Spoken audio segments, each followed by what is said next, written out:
So I've been thinking a lot about who is the real villain in the Karate Kid universe slash Cobra Kai. And I've been doing some thinking and I think I've come up with a good answer. Hope you enjoy.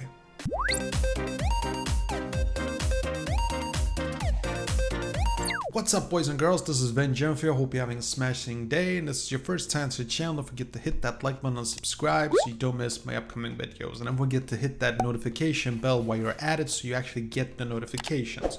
So, today's video, it's gonna be about basically villainism. Is that a word? I don't think it's a word.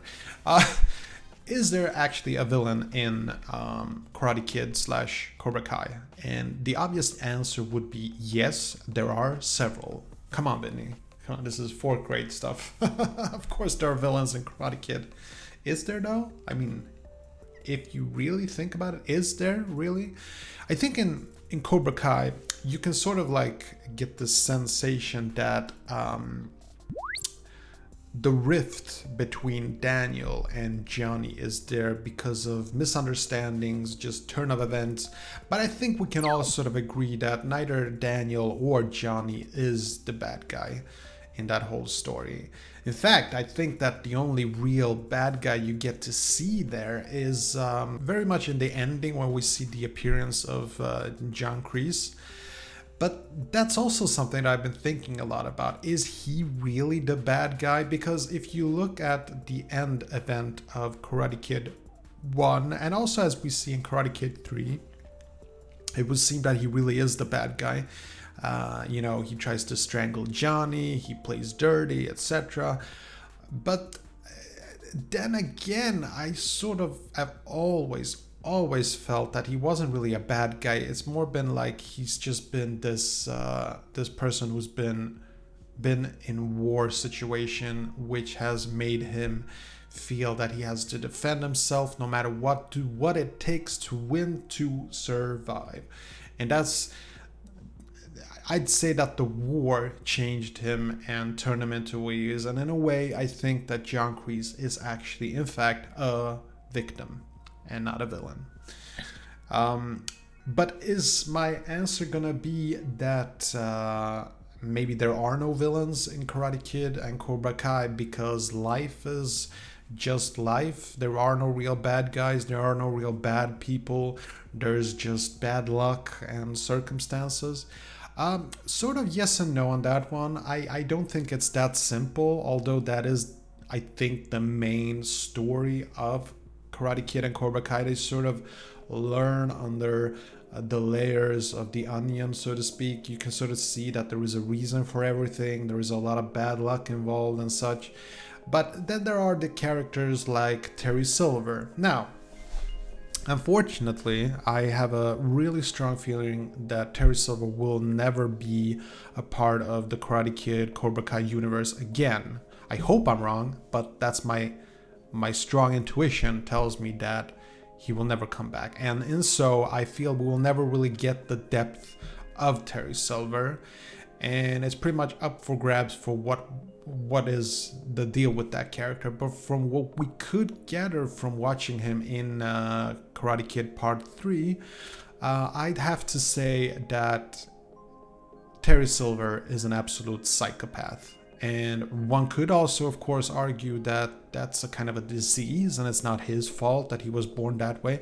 But if we start going that way route, you know, going through that way of defining things, then I suppose in a purely deterministic viewpoint, there are no bad people at all. We are just victims to chance, to life. I don't want to go that far. I'd still have to say that I think that the most evil you can get, and my answer for this is that the villain of Karate Kid and I was going to say Star Wars, but Karate Kid and Cobra Kai is actually Terry Silver. He is the main antagonist of the story, the way I see it. I'm also going to have to guess that the negative side of the Cobra Kai is probably something that Terry Silver helped develop. And it's obvious that John Kreese was the one who was affected the most of the war, and Terry Silver not so much. Now, he was a true friend. He would have nurtured him back into life. He would have made him, you know, forget about war and start to live a more natural life and stuff, and eat healthy and whatnot. But no, he actually opened up the Cobra Kai franchise, which is totally fine. And I know that there are a lot of fans of Cobra Kai philosophy, and that's like the coolest thing on earth. But let's face it, Cobra Kai is very, very offensive. It's very strike hard, strike first, you know, sort of thing. You know, there is the Quicksilver. Let's not forget about that one. I think that this is the thing, that if John Kreese had come back from the war and sort of gotten his head straight over things, he would have started a regular karate dojo and just, you know, taught normal karate.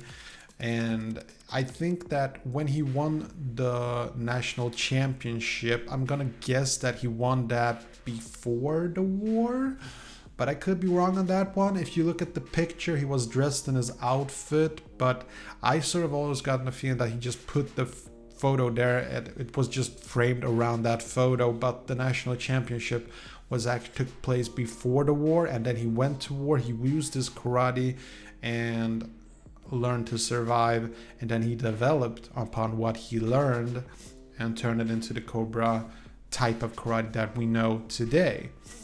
And that's really my take on it.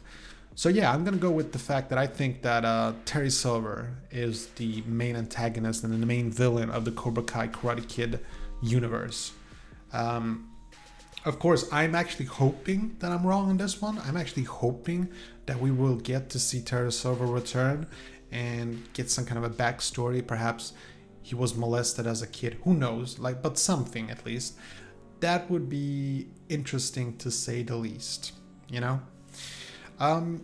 So that's pretty much it for today's video. It's a small reminder that I do have Instagram and Twitter. If you want to stay connected with me, just hook me up on Twitter and Instagram. I also do have Facebook, but I'll be honest, I sort of prefer direct messages on Instagram and Twitter.